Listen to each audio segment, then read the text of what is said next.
única forma. Nesse sentido, qual é o papel da igreja? Como a igreja deve se posicionar? A igreja não pode ficar alheia a tudo que está acontecendo. Não pode ficar indiferente, apática. A igreja é uma instituição chamada sal da terra e luz do mundo. Ela deve influenciar, ela deve se posicionar. A igreja precisa tratar o problema no seu cerne. Esse é o problema que a igreja encontra. Combater a causa e não o efeito. A maioria das igrejas se posiciona combatendo o efeito. A igreja reúne esforços hoje para atuar no campo político, social, antropológico, psicológico, no combate ao ataque à família. Isso tem muito pouco resultado. Ela está combatendo apenas o efeito e não a causa. É necessário que a igreja se posicione biblicamente, que ela use recursos bíblicos. E quais são eles? Novamente, a igreja tem errado o alvo nesse sentido.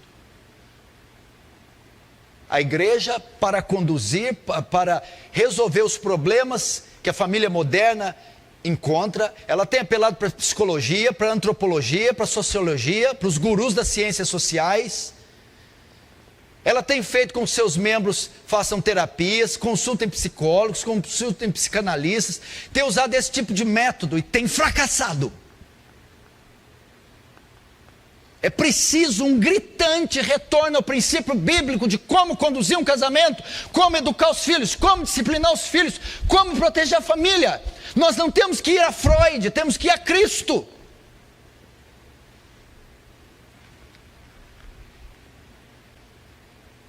É necessário voltar aos recursos bíblicos, pelo menos dois. Primeiro, a evangelização dos membros da família, da sociedade, dos indivíduos. O problema reside não é no meio, não é no ambiente, não é no sistema, o problema reside no coração.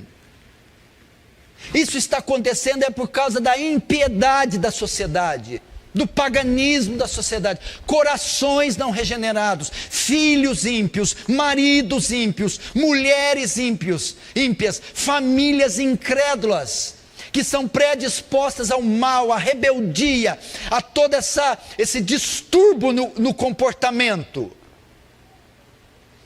Então veja só, a psicologia moderna ensina que o ambiente é responsável pelo mal da sociedade e não o indivíduo. Eles eximem o pecado original, o pecado do homem. Se o pecado é a causa primária de todo esse distúrbio, então o remédio é o evangelho da graça e da glória. Temos que evangelizar pais, temos que evangelizar mães, temos que evangelizar maridos, temos que evangelizar esposa, temos que evangelizar filhos. É no coração do homem que o mal se encontra, e é de lá que ele tem que ser tirado, erradicado. Precisamos, antes de apresentar essas formas ritualísticas, essas formas 10 passos para isso, 3 para aquilo, apresentar o evangelho aos membros da nossa família, chamá-los ao arrependimento e à fé. Segunda maneira de combater, submeter a família, ou melhor, segunda maneira de preservar a família e combater esses ataques. Submeter a família e cada um dos seus membros aos princípios bíblicos revelados nas Escrituras e aplicá-los imediatamente. Dr. Martyn Lloyd-Jones diz exatamente isso. O que vai salvar a sociedade o que vai salvar a sociedade e as famílias é se um avivamento ocorrer nela. Um avivamento é o quê?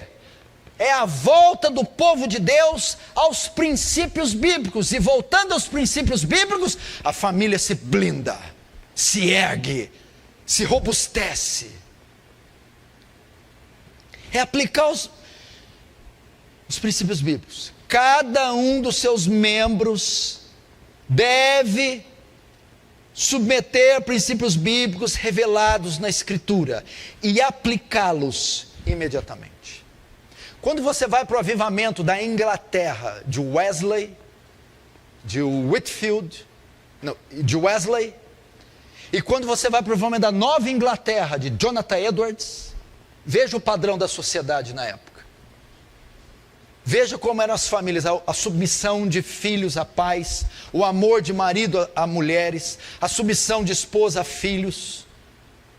A família estava compactada. O que se deu isso? Isso foi devido a quê? Um avivamento que levou a família, os membros da sociedade, ao cumprimento do seu dever bíblico, a observar princípios bíblicos. É assim que se combate.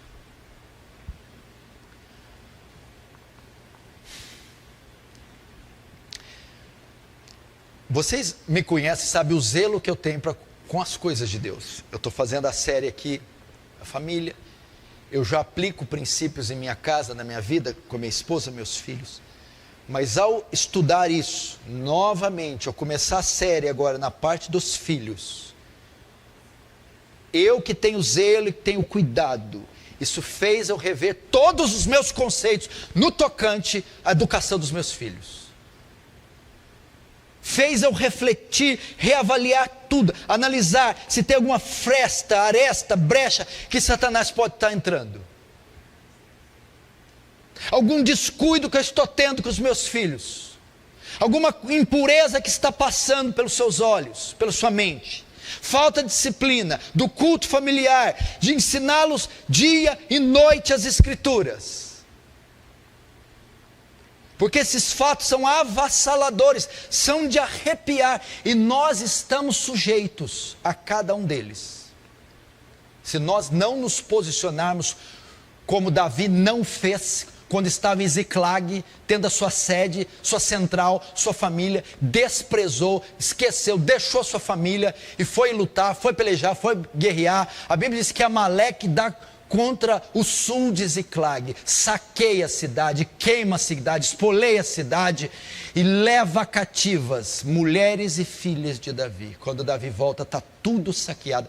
Esse é o retrato das famílias cristãs brasileiras: homens atarefados, homens ausentes, homens omissos, e Amaleque entrando, saqueando mulher, saqueando filhos, insuflando pornografia, erotismo, eletrônicos, ceticismo, bruxaria no meio do seu lar, no seio da sua família, sem com que eles saibam, com que eles vejam. Meninos que ficam 2, 3, 5 horas no videogame, meninas que ficam o dia inteiro no celular, que trafegam por mídias sociais, que têm amizades ímpias, mulheres abandonadas, carentes. Meu Deus do céu! E Amaleque entrando, e Satanás entrando, botando os seus ovos, deixando ali o seu veneno, o seu lixo. Menino sem identidade sexual, menino sem instrução bíblica, menino sem afeto do pai e da mãe, lares completamente divididos. Nenhum sucesso, escute isso aqui, você que trabalha.